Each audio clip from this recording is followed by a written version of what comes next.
sejam bem-vindos. Estamos em mais uma edição do programa Palavras Consoladoras, que trata dos conteúdos da doutrina espírita, baseados no Evangelho de Jesus. Estaremos com você durante 15 minutos, através de um diálogo esclarecedor e confortador à luz do Espiritismo.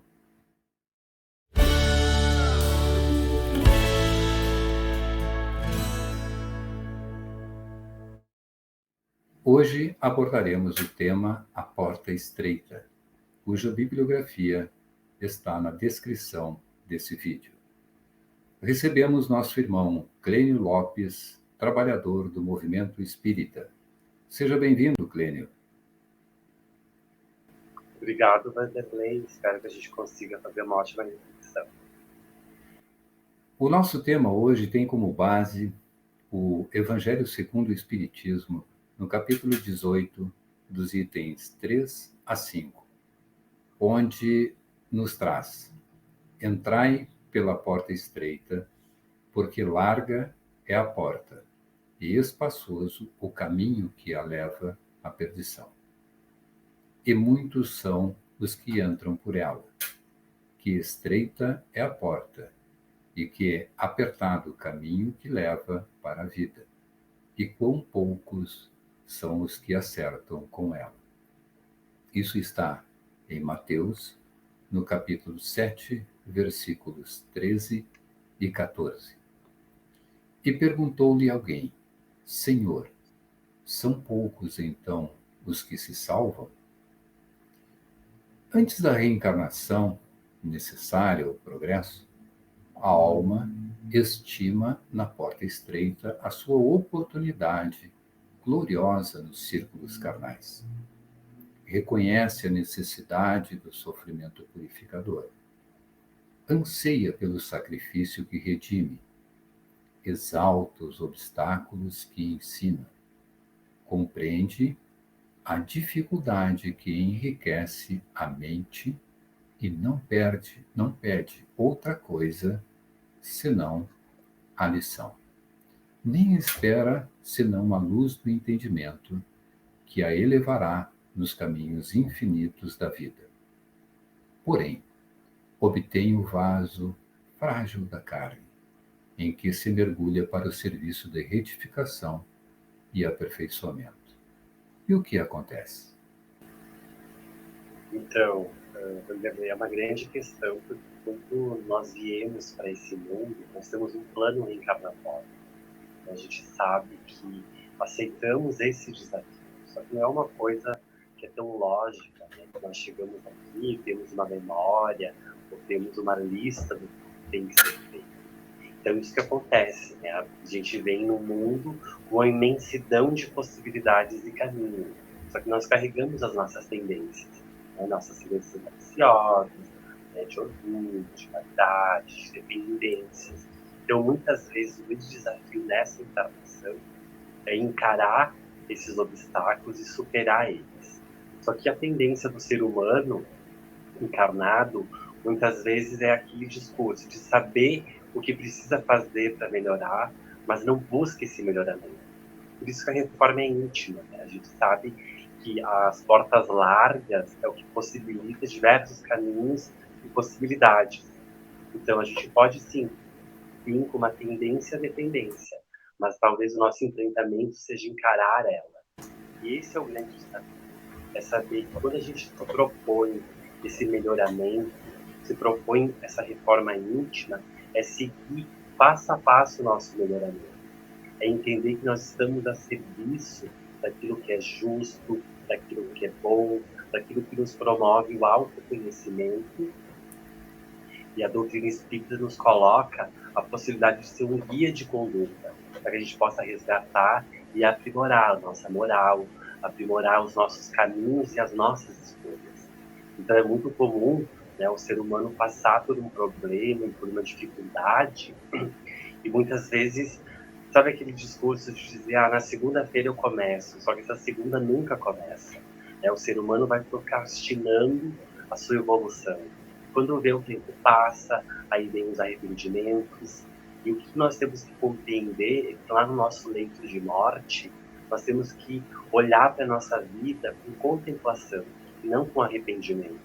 Então é esse o momento de nós fazermos a nossa reforma, de nós melhorarmos as nossas condutas, os nossos pensamentos, as nossas palavras, as nossas ações. E só assim a gente vai conseguir um caminho de resgatar aquelas tendências que nós carregamos. Então, quando nós assumimos o compromisso dessa reencarnação, é aceitar que existem diversas possibilidades, mas a escolha tem que ser para o nosso aprimoramento, para que a gente se edifique a cada instante, né? Desde ao acordar, ao anoitecer, fazendo suas melhores escolhas. Então, a gente sabe, por exemplo, nós temos um trabalho, talvez não seja o melhor trabalho do mundo, mas se nós estamos ali, tem um objetivo, tem um porquê.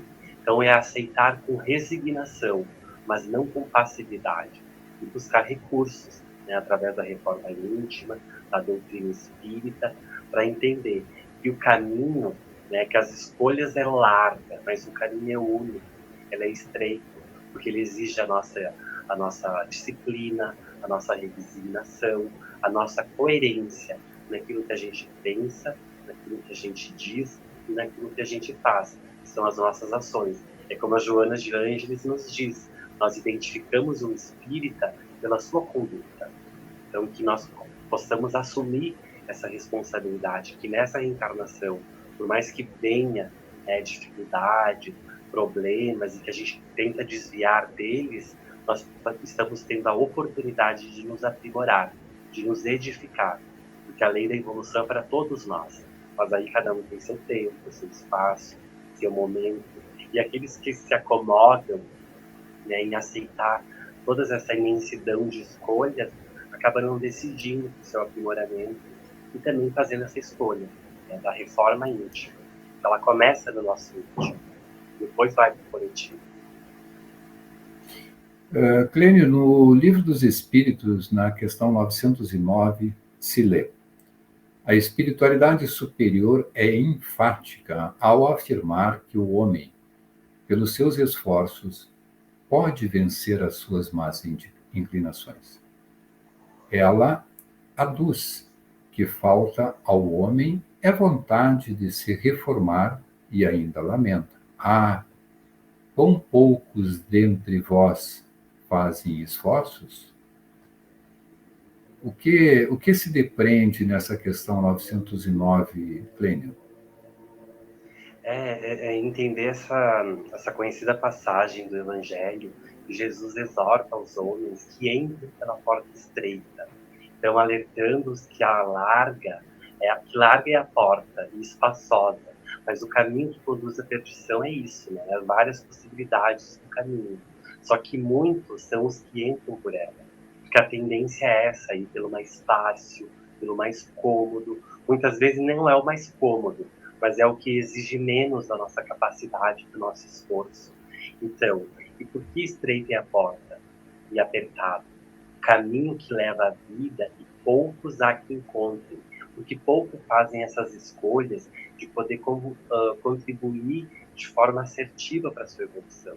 E nós temos, né, um poder maior, uma força superior que rege a humanidade e nos dá amor, mas muitas vezes a gente distorce, né, essa relação e vê os problemas muitas vezes como castigo, como karma, e perde a oportunidade de entender se nós estamos aqui, é porque temos a oportunidade de aprimorar a nossa existência. Temos a oportunidade de colocar o nosso conhecimento a favor de nós mesmos.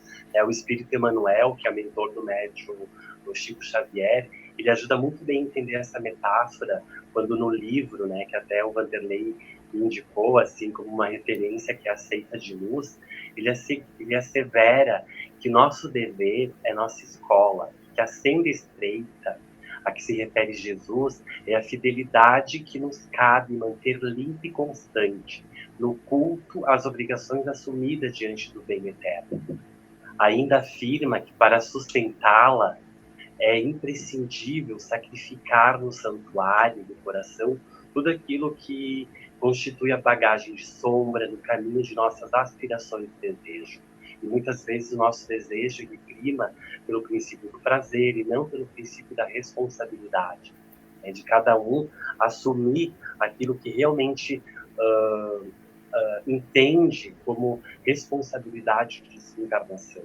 E não ficar na lástima, na culpa, focando nos problemas e naquilo que passou, como a gente bem fala, né? Ficar naqueles arrependimentos. Então, conforme Kardec, né, elucida no Livro dos Espíritos, nessa questão 614 e seguinte, Deus rege o universo com base em leis perfeitas, plenas de justiça e misericórdia, voltadas a realizar a felicidade do homem. Elas lhe indicam que deve fazer ou realizar aquilo que é propício para o seu bem-estar. Mas isso quer dizer sem egoísmo, sem vaidade, sem orgulho, com altruísmo. Aceitar o desafio que a vida nos coloca, né, nos fortalecendo cada vez mais. E entender que se em algum momento a gente cometeu algum deslize, respeitar isso, mas entender que a dedicação do caminho do bem é a porta estreita. E entender que a felicidade também pode ser desse mundo. Mas nós temos que ser digno, disciplinado, respeitoso, amoroso e seguir uma coerência, né? Uma coerência que é importante.